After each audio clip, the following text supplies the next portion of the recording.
Isabel. Hi, how are you? Oh, I'm good. How are you? Pretty good, pretty good. Long time no see. Yeah, exactly. Yes, yes. I don't use Cambly anymore, but sometimes I have some minutes. Oh, okay, okay. You're not using it like consistently, but you have some available minutes and you jump in and see Yeah, the computer. some free minutes because I share my code.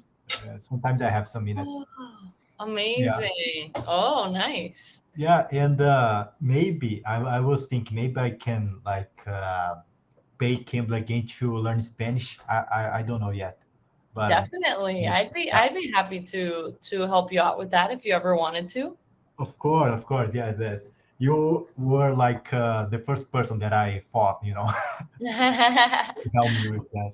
Yeah, there's many other Spanish speaking tutors that you could access here, I believe. But you would have to like get into the profiles of people living in different Spanish speaking countries, or I don't know if there's like a search that you can make depending on any spoken language that the tutors speak. I'm not sure like how it looks like on your side. Yeah. I saw that now we have like an option that we can choose the language. Like I think that even French has now, I have some a few languages, so it's Nice. possible. Very cool. Very cool. Have So you Uh-huh. Go ahead. no, I just will say like for example, when you start to learn the language, you want to learn more languages. It's Yes, I'm right. the same way. I'm the same Yeah. way. In 2020, in the pandemic, I really was concentrating on practicing my Italian. And Mm. when I actually was working on it, I grew so much in only 3 and 6 months. Like I would like compare my growth and practicing. Like I was listening to podcasts, watching TV series, reading and speaking to people, and absolutely, especially for us who have like the Latin based Hmm. languages, it's a lot easier. We have to take advantage of that. Now I'm Yeah. doing French, but I'm not as obsessed with French as I was with Italian, if you know what I mean. I see. But what was like the reason that you were learning Italian? So I actually did a study abroad in Italy when I was in college, and I learned the very basics. Like I started realizing the similarities between Spanish and Italian, and could understand Italian fairly well. But then I felt bad that I didn't learn it more. So I always had that desire to learn it, just never had the time with my job. And in pandemic, I had the time. Yeah, that's true. So I actually really, really worked hard for it. And I think I can definitely defend myself quite well. Ah, oh, nice. Good. Yeah. So why I, Spanish? oh, yeah, I think I don't know exactly why, but I feel good when I speak in other languages. The feeling is good when I start to talk to someone It is. because now I'm back to Brazil. Oh, I went back one week ago, and okay. then I met a lot of Latins from Colombia, from Argentina, and I start to learn a little bit in Spanish because I was curious. So they gave me Hmm. some tips and some advices. So I start to uh, try to study again, because I Got it. started English 1 year ago, but I couldn't Yeah. keep there. And if you already have English, if you learn Spanish, you're going to be able to communicate with so many people in the world and so Mhm. many countries. Oh, exactly. And I have one regret in my life because I'm in Brazil, live in Brazil, and I never went to other countries in Latin America, and Oh. I really should do that. Yeah, and now you have like that motivation. Yeah, I have this motivation. Yeah, probably. Yeah. So tell me, now that you've been back for one week, tell me what were your takeaways from New Zealand? Like, what do you think was some of the things that you appreciated the most about being there, or something that you learned? What do you think? Actually, I learned a lot. I when I got here, uh,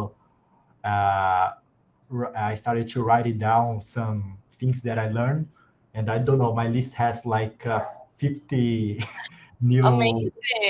learning. Experiences abroad really make an impact on our lives, whether it is because of the culture or the people that we meet there, whether they're like native from the country or international, like everything has an impact on us. Yeah, and I think you learn a lot about yourself. For example, in New Zealand, I was able to work in construction, in farms, in restaurants, and as a cleaner, cleaning houses. And I learned a lot from these experiences because I didn't know anything about gardening, for example, farming.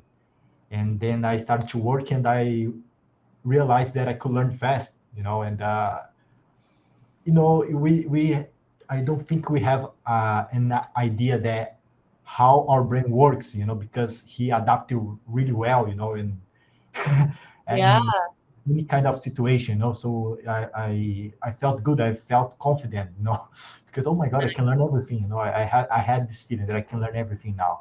Doesn't matter the subject. true. You saw how capable you were when you saw yourself having to do things that you were not used to, and how quickly you were able to do them. Exactly, exactly. Yes, it's good to learn something that is out of your knowledge. I think No? some, I don't know. It's awesome, and of course, I learned other things from the native speakers and the culture, as you say. But for me, it was something more related to my confidence. I think now I'm confident, more confident. I think. Mhm. Good, good. I'm glad it was a very enriching experience for you. Do you are you going to do anything differently now being in Brazil? Like some things that you have adopted from your lifestyle in New Zealand that you're going to include in your life in Brazil? Yes, I think so because in New Zealand I was able to live in 4 different cities. It was Nice. crazy because in my entire life I just lived in Brazil, and in New Zealand I was able to live in 4 cities, and I could live like in a small city. I live in a city that is called Kerikeri, and it's like a city. Very This city has 10,000 inhabitants. Really small city, and I was able to live in other cities like 200,000 inhabitants wow. and in Auckland, and I realized that São Paulo is like horrible because it's too big, and it's impossible to live here. I know now because I was able to live in other cities. So I Mm-hmm. was thinking living in a small city here in Brazil just to have this experience because I learned that it's really important to have experience, living in Yeah. this. And it And gave you the perspective that maybe you're interested in living in smaller places. yes, exactly. I think so because here it's too chaotic. I think it's not. Yeah, I think a good city. I think I don't know. I'm tired of São Paulo, maybe. Mhm. Uh, do you have any towns or cities in Brazil in mind that you want to like, wow, I can't wait to try living there? uh, I was thinking some cities close to São Paulo and maybe next to the beach. I'm not sure because I lived in a beach in New Zealand. Mhm. Auckland is near to beaches too. So I was thinking that you have like a good quality of life. I think when you live close to the beach, I think it's Yeah. the view and the environment maybe. So I was thinking some cities close here. Yeah, well, just to let you know, I know a student here on Cambly who used to live in Sao Paulo, not in the city of Sao Paulo, but in the state. And he moved to Florianopolis and Mm. he loves it. Loves it. Oh, He good, changed good. his lifestyle completely. Oh, awesome, awesome. Yeah. But I don't know. I have this feeling that I want to live abroad, but Oh, I okay. know that Brazil has good cities too. So I just want to Oh, explore, yeah, you know? of course, of course. Living abroad is also very like as long as you're doing it because of that, like how curious you are about living in different places, like keep doing it, you know? When you Mhm. get tired of it and you want to settle, then you do that. Like, you know? Uh, yes. And for you, you lived in many cities around the world, right? Mhm. And Yeah. what is your favorite? Do you have a favorite? I think that every place that I have lived so far, I really like for a very like specific amount of time. I don't see myself living in those places forever. But I don't Uh, know if I told you, but I am planning actually on going to live in the United States now. My partner lives mm, there and I'm trying to find a way to mix my goals. For example, I want to do a master's degree, so and then I want to live closer to my partner, so like finding that in between, seeing some. So I'm excited that maybe next year I'm gonna move to Denver, and I have spent a lot of time there, and I really enjoy it, and I uh, can't wait to try snowboarding and things like that. But I've lived in Rome, in a city in Michigan called East Lansing, and I did a summer in New York. But I don't see myself living in those three places for a long time, you know? I see, I see. And in the DR, if I ever come back after living some time in the States, I don't want to live in Santo Domingo because of the same reason you said. Yeah. Okay, okay, yeah, yeah. We only have 9 seconds. Okay, let me know if you ever want some Spanish lessons. I'd be happy. Okay, bye.